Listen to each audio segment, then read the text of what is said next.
À l'hôpital d'Amiens, décès du malade dans le coma sur lequel le professeur Millot s'était livré à une expérience en rapport avec le procès des médecins de Poitiers.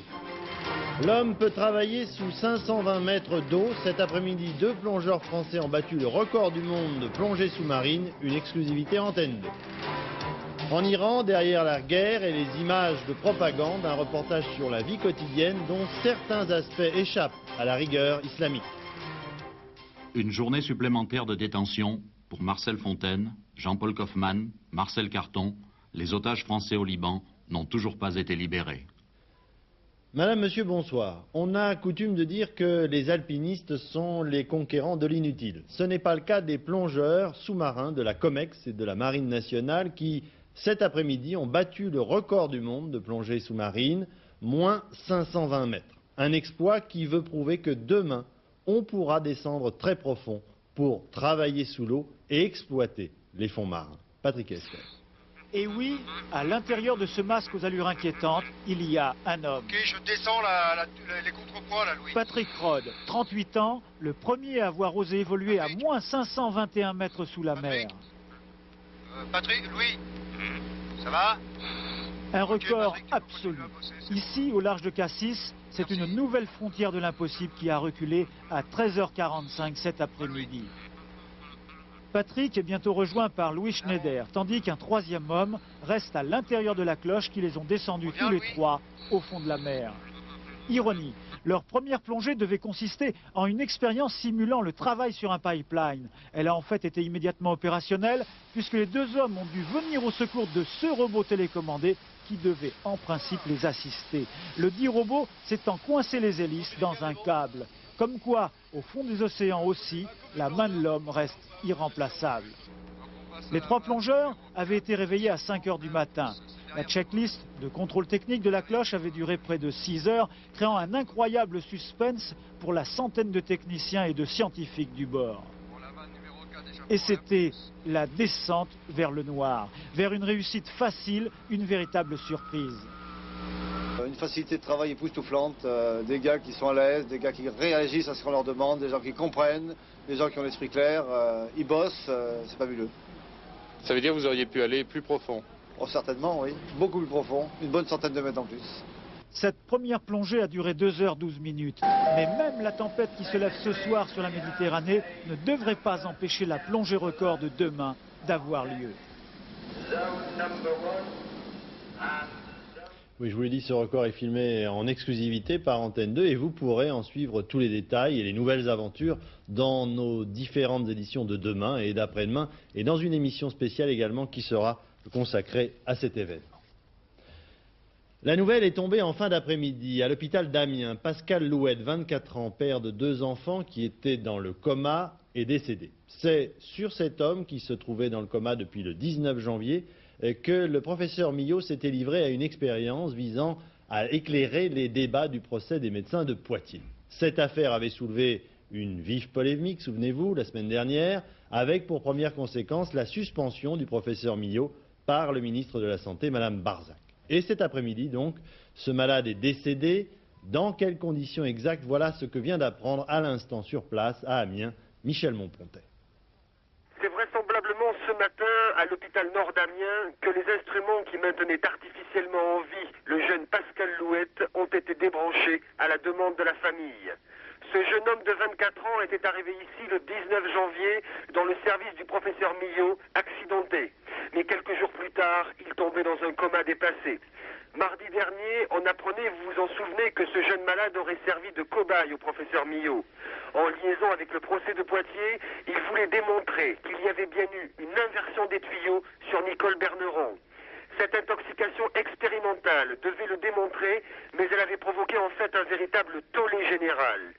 Demain, à Poitiers, le procès reprend, mais ici, à Amiens, aucun des responsables, à plus forte raison le professeur Millot, n'est actuellement joignable, ni présent à l'hôpital.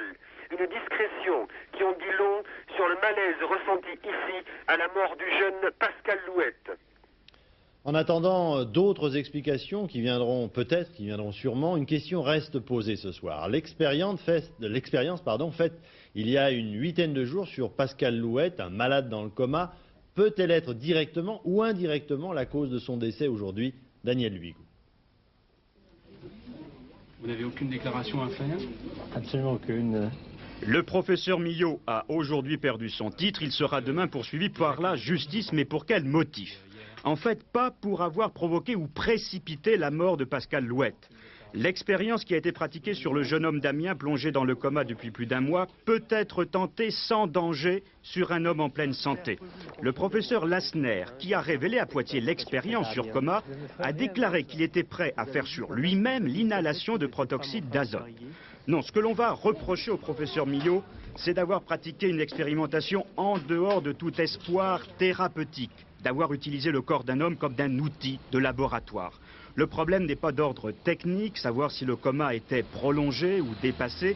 C'est un problème d'ordre éthique dont les médecins devraient être les premiers garants, le respect de la dignité humaine. Une sale affaire pour la médecine, surtout au moment où elle a tant besoin de la compréhension des individus pour développer les transplantations d'organes et sauver chaque jour des vies humaines.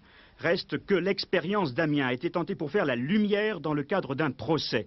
Le scandale médical ne devrait pas faire oublier la tâche des experts pour découvrir la vérité et la conclusion de leurs travaux qui, dans le cas du professeur Millot, va dans le sens de l'accusation. Alors justement, la mort de ce malade ne va pas ajouter, on s'en doute, à la sérénité des débats au tribunal de Poitiers où le procès reprend demain, au terme d'une première semaine où cette polémique à propos de l'expérimentation sur un être vivant a finalement largement occulté le fond de l'affaire, à savoir quelles sont les causes exactes de la mort de Nicole Berneron et qui en est responsable. Thierry Calmette. 13 jours depuis l'ouverture, la foule guette l'arrivée de M. Berneron et de sa famille, ça le comble assuré. 13 jours de débat marathon. Mais la manifestation de la vérité, comme disent les juges, n'a pas beaucoup avancé. Nous avons préparé un travail qui devait être achevé par les experts, a déclaré le commissaire Signourel, ici à gauche, responsable de l'enquête policière. Mais le professeur Garat et le Breton, auteurs du rapport d'expertise, se sont fait porter pâle. Le professeur Lassner, qui affirme que l'inversion des tuyaux de protoxyde d'azote et d'oxygène a tué Madame Berneron, lâche en pleine audience une bombe. La preuve par neuf, c'est l'expérimentation à Amiens sur un malade en coma dépassé. Oubliez les discussions polies, mais avec des thèses irréconciliables d'une trentaine d'experts internationaux durant plusieurs jours. Le décès de Madame Berneron peut être dû à une faute d'anesthésie, au sabotage du respirateur ou bien aux deux à la fois, mais on le savait déjà. Les trous de mémoire des infirmiers et des médecins de l'hôpital n'ont rien arrangé. Le professeur Fontanelle ne se souvient plus que lui et le docteur Diallo étaient de grands amis. Les emplois du temps sont flous. Tout le monde a des décalages d'une heure, remarque le président Arrigui. Le CHU de Poitiers doit être sur un autre fuseau horaire. Le docteur Guignard, dont l'absence a obligé le professeur Mériel à opérer, a passé un mauvais quart d'heure, mais la thèse du complot contre le chef du service n'a pas été établie. Le docteur Giraud, témoin surprise très attendu, ne nous a rien révélé d'étonnant contre le professeur Mériel. Lundi matin, le spectacle continue au sens propre. La conférence de presse du professeur Mériel, celle du 8 novembre 1984, sera projetée dans cette salle. Les 5 hommes et 4 femmes jurées vont voir dans son cadre habituel, celui qui demeure le personnage principal de l'affaire. Mais cette cassette, plus que les diagrammes compliqués des experts, va-t-elle les aider à se forger une conviction? Tous les jours, le respirateur incriminé trône au milieu du prétoire, témoin toujours muet, bien entendu.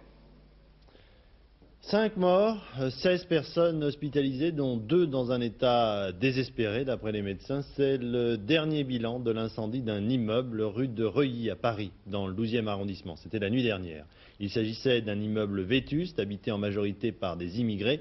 L'origine de l'incendie n'a pas encore été établie. Roger Mathurin, Patrice Pelé. 9 casernes de pompiers ont été nécessaires pour éteindre cette nuit le plus grand incendie qu'ait connu la capitale depuis le début de l'année. Le sinistre a pris naissance au premier étage de ce vieil immeuble pour ensuite se propager à l'ensemble du bâtiment. Devant la violence des flammes et pour faire face à la panique, l'état-major a déclenché le plan rouge. Il était 4h50. J'ai dit à mon mari, vite, il y a le feu. On est sorti, le temps qu'on sorte, je vous jure, ça a pris comme une allumette. Vite, vite, vite. On est sorti, on a crié à nos amis, descendez, descendez, descendez, et puis voilà. La cage d'escalier en bois s'est transformée en fournaise. C'est par les fenêtres et les toits qu'ont été évacués les rescapés, en majorité des immigrés qui vivaient ici dans de petits studios. Le réfectoire de la caserne Reuilly a été transformé une partie de la nuit en centre de secours pour brûler. L'origine accidentelle du sinistre paraît ce soir la plus plausible, mais les causes de cet incendie, au bilan très lourd, ne sont pas encore déterminées. Les hommes politiques ne sont pas encore des produits comme les autres, mais déjà, ils obéissent aux techniques publicitaires. Après une première série d'affiches, Jacques Chirac et le candidat en pointillé de la gauche déclinent une deuxième vague d'affichage que je vous propose de découvrir avant tout le monde. Et tout de suite, Laurent Boussier, Bernard Pradino. Campagne électorale ou quand les murs des villes se transforment en bande dessinée permanente. Tous les candidats s'y mettent, mais comme pour la première vague, c'est Jacques Chirac qui va s'afficher le premier au mois de mars. Le courage, la volonté, l'ardeur s'effacent progressivement après les valeurs, l'action, avec toujours le même but, faire découvrir le vrai Jacques Chirac, celui que même ses adversaires reconnaissent. Fini les polos décontractés, bonjour la cravate et le costume, image plus présidentielle, il rassemble, il écoute, il construit une deuxième vague d'affiches aussi sobre que la première, mais qui sera moins importante et donc moins chère. 3 affiches de 3 mètres sur 4, une de 8 mètres sur 3 pour une campagne de 15 jours. Le thème des nouvelles affiches Génération Mitterrand est celui de l'union. Première affiche, on retrouve l'image d'une petite fille qui tient la main de son père, avec quelques mots d'explication. La France, on en parle, unissons-la. Deuxième affiche, l'image est celle d'un jeune garçon qui aura, m'a-t-on dit, 20 ans en l'an 2000. Le texte, l'Europe, on en parle, faisons-la. L'auteur de la campagne, Jacques Séguéla, explique que le thème général est celui de l'union des Français pour l'action. Il faut, dit-il, exprimer des idées simples mais importantes et surtout lutter contre le nombrilisme politique. On ne voit donc jamais le président actuel sur ses affiches, mais son nom sert constamment de référence. Il suffisait d'y penser. Les spécialistes le voient de moins en moins candidat, mais Michel Rocard continue à faire comme si. Il vient d'entreprendre un voyage aux Antilles, aujourd'hui la Martinique, et puis juste avant la Guadeloupe. Pointe-à-Pitre, Rachid Arabe. Pilote ou copilote? Michel Rocard travaille-t-il pour François Mitterrand ou pour lui-même? La nouvelle complicité entre Michel Rocard et le président de la République est évidente, en tout cas sur le terrain. Aux Antilles, le vice-candidat a joué les rassembleurs enthousiastes. Merci à la pluie de s'être arrêté 10 minutes, le temps qu'on soit ensemble un petit moment. En Guadeloupe, Michel Rocard a rodé son nouveau rôle au sein du PS. Un rôle à part, une fois de plus, un rôle qui consiste à essayer de se faire accepter par tous les courants socialistes pour être sûr que la prochaine fois, le parti le suivra. En Martinique, reçu par Aimé Césaire, le leader du Parti progressiste, Michel Rocard a eu droit à un accueil d'envoyé spécial du PS ou de l'Élysée. Nous avons un devoir de victoire, mes amis. Et ce devoir de victoire, je suis venu vous dire que les socialistes français le prennent à cœur et saluer ce département de la République française qui est probablement celui où la capacité de travail en commun des forces de gauche, où leur convergence et leur unité est la plus approfondie, la plus chaleureuse et la plus cordiale. Regardez cette tribune. Avec un tel langage unitaire, Rocard, Premier ministre de Mitterrand, l'hypothèse n'est plus farfelue. Décidément, dans la partie d'échecs qu'il a engagée, Michel Rocard n'a pas fini de dérouter. Georges Marchais au forum RMC FR3 aujourd'hui. Tout en nuance, monsieur Marchais. Le premier tour de l'élection doit permettre aux Français de dire qu'ils ne sont pas contents du septennat de François Mitterrand. Au second tour, les communistes diront « Nous comprenons ceux qui veulent battre le candidat de droite ». Ensuite, monsieur Marchais répond par avance à une question qui ne lui a pas encore été posée. Il est tout à fait exclu, disons plutôt pour être plus clair, qu'aujourd'hui, tenant compte de ce qu'est la politique du Parti socialiste, son programme, ses perspectives pour la période à venir, il est exclu que le Parti communiste participe à un gouvernement avec le Parti socialiste. J'ajoute d'autant plus qu'il prévoit, lui, de faire entrer dans ce gouvernement les forces de droite. Le candidat rénovateur, l'ancien communiste Pierre Juquin, dénonce ce qu'il appelle le chantage exercé par le Parti socialiste et le Parti communiste sur les élus susceptibles de lui accorder leur parrainage afin d'être officiellement candidat à l'élection présidentielle.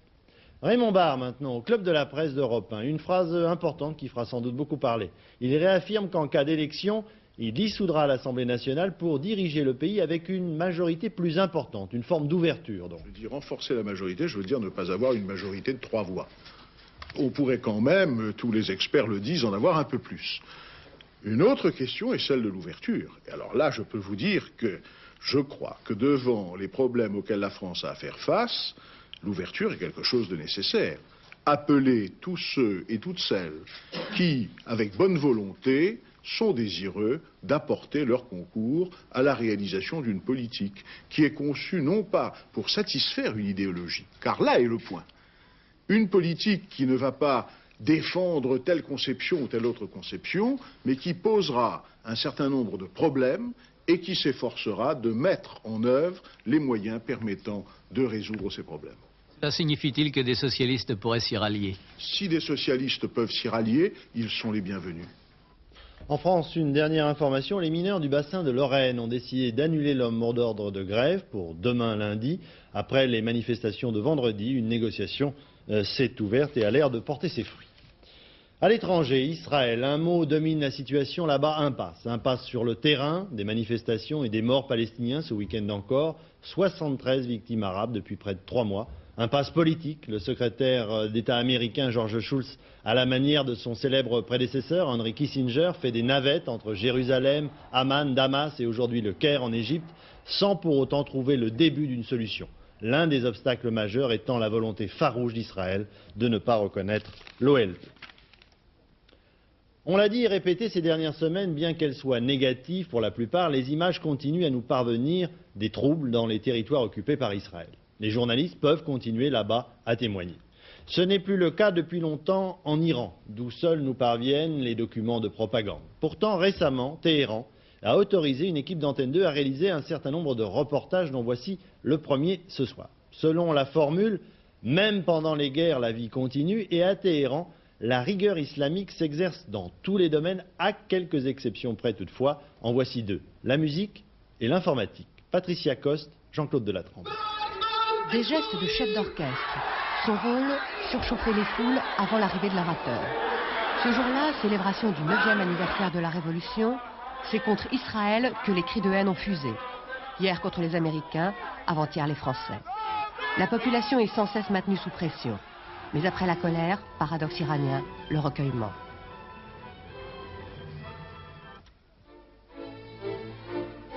L'orchestre symphonique de Téhéran répète.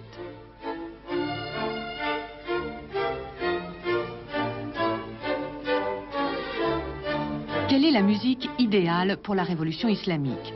Doit-on subir les influences occidentales? Le problème au début a été résolu, toutes les musiques venues d'ailleurs ont été supprimées. Puis, nouvelle théorie, est autorisé ce qui élève l'âme, interdit ce qui la rabaisse, soit les musiques de divertissement ou celles qui incitent au plaisir physique, comme le rock'n'roll. Malgré ces restrictions, les conservatoires sont pleins. Des établissements d'enseignement de musique, il faut faire la queue pour avoir accès. Et parfois, des mois, il faut attendre pour pouvoir entrer. Deuxième engouement, l'informatique. Au nom de Dieu, en anglais, figure en tête des programmes informatiques, certes. Mais la révolution islamique est entrée dans l'âge de la raison pratique. Aujourd'hui, l'ordinateur est nécessaire dans tous les domaines. Nous n'en avons pas beaucoup, mais on commence à en importer. La demande est très forte chez les étudiants. Si l'informatique fait des débuts timides, essentiellement en raison du manque de devises pour importer des ordinateurs, le pays a conservé quelques cadres qualifiés, surtout dans le domaine technique. Cette femme, par exemple, professeure avant la Révolution, est restée à son poste. C'est un département où l'expérience et le rendement sont pris en considération. Je n'ai pas eu de problème. Et en raison de mon ancienneté, je n'ai pas eu à suivre de cours d'idéologie islamique.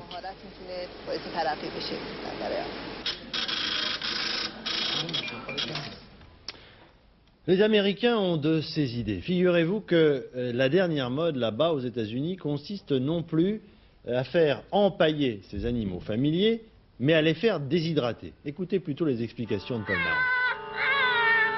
Attention, ne vous y fiez pas, il ne dort que d'un œil. Le poil est encore brillant et la moustache toujours en alerte. Mais John, son maître, n'a plus beaucoup de problèmes avec lui. Pourtant, c'était un vrai chat, pas une peluche. Ce n'était pas si différent quand il était vivant. Vous n'avez plus à le nourrir, il est aussi agréable à caresser, mais plus de corvée de litière, plus de frais de vétérinaire, et quand je dis qu'il a été déshydraté et congelé, les gens me traitent de malade mental.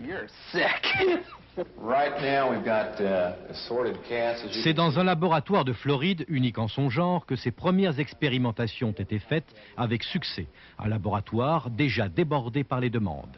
Les Américains ont une véritable passion pour leurs chiens ou leurs chats, et l'industrie des animaux est florissante. Nous créons un vide complet à l'intérieur, l'eau de leur corps s'évapore jusqu'à ce qu'ils deviennent complètement secs. Pas d'odeur, les poils restent en l'état et les animaux se conservent ainsi pour toujours. Mais déjà les scientifiques pensent à d'autres expériences. Nous avons déjà été sollicités par plusieurs personnes qui veulent être traitées de la même façon après leur mort.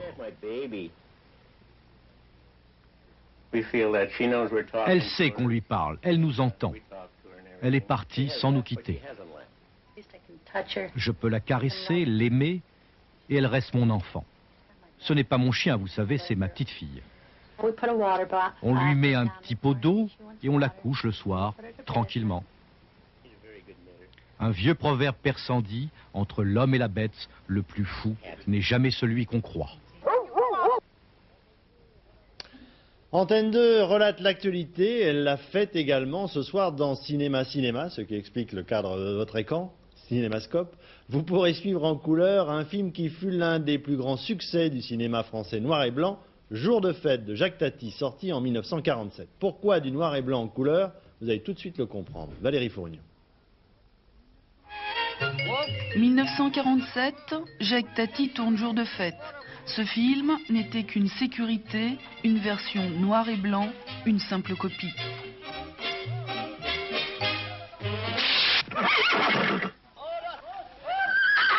L'original est en couleur, mais le procédé mystérieux de développement rebutera tous les laboratoires de l'époque et laissera son réalisateur, Jacques Tati, sur un échec. L'émission Cinéma, elle, n'a pas voulu renoncer.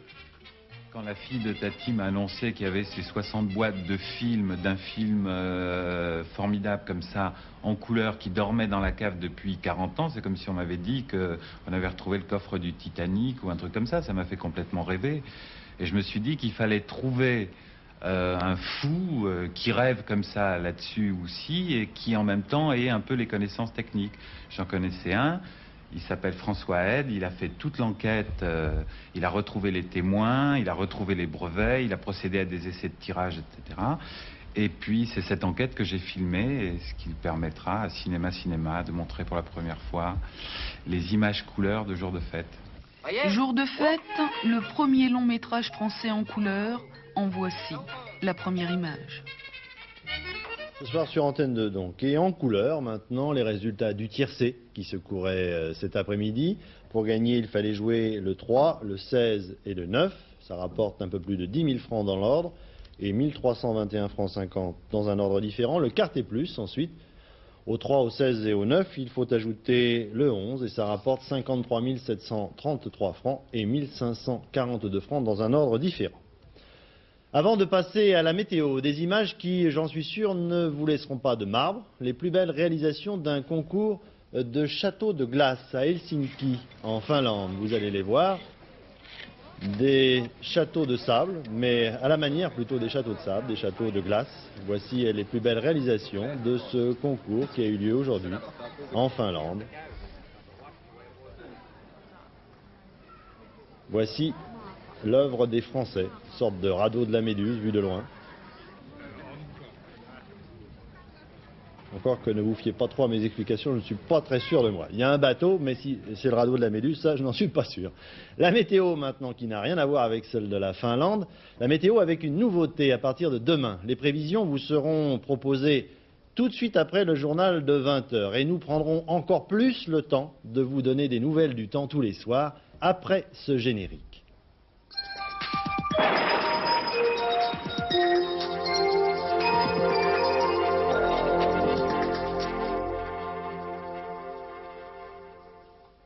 donc 1, 2, 3 Soleil, ce sera votre nouveau rendez-vous météo tous les soirs après le journal de 20h, donc à partir de 20h28. Dans 1, 2, 3 Soleil, nous disposerons d'un petit peu plus de temps pour mieux vous informer en vous proposant des cartes sur l'état du ciel, des cartes de prévision, des tendances pour les jours à venir, mais aussi des images sur des événements météorologiques. Donc tous les soirs après le journal de 20h. Et puis 1, 2, 3 Soleil, c'est aussi une émission météo quotidienne à partir de midi moins 5. En ce qui concerne la couleur du ciel pour demain, on notera une légère amélioration sur l'ouest alors que le mauvais temps s'attardera sur l'est. Tout de suite donc la carte avec des nuages et un ciel très chargé, des chutes de neige même sur les Pyrénées, le Massif central, la région Rhône-Alpes, l'Auvergne, le centre, l'Alsace et le nord. Donc sur toutes ces régions, eh bien on ne verra pas le soleil de la journée. En revanche, on le verra sur le pourtour méditerranéen avec toujours du Mistral et de la tramontane qui souffleront toujours entre 50 et 70 km/h. Des averses sur la Corse, des averses également sur l'Aquitaine, sur le Limousin, l'Île-de-France ainsi que sur les côtes de la Manche. C'est ce que nous appelons un ciel de traîne. Et puis les éclaircies deviendront de plus en plus belles au cours de la journée, notamment sur la Bretagne. Les températures demain seront un petit peu plus fraîches qu'aujourd'hui. 0 degrés seulement à Limoges jusqu'à 12 degrés à Nice et à Bastia. Demain nous serons le lundi 29 février, le dernier jour du mois, et nous fêterons les Augustes en gagnant 3 minutes de soleil. Merci Sophie. Dernier journal tout à l'heure, Philippe Gassot avec un dossier ce soir sur les nouvelles images télévisées, images artificielles, les images de synthèse. Demain, dans Télématin, l'invité des 4 vérités sera monsieur Jacques Toubon, le secrétaire général du RPR. Et n'oubliez pas, cette nuit, à partir de minuit, rendez-vous avec les journalistes sportifs de la rédaction pour la cérémonie de clôture des Jeux Olympiques d'hiver. Je vous souhaite une excellente soirée. Je vous dis à samedi prochain. Bonsoir, bonne semaine.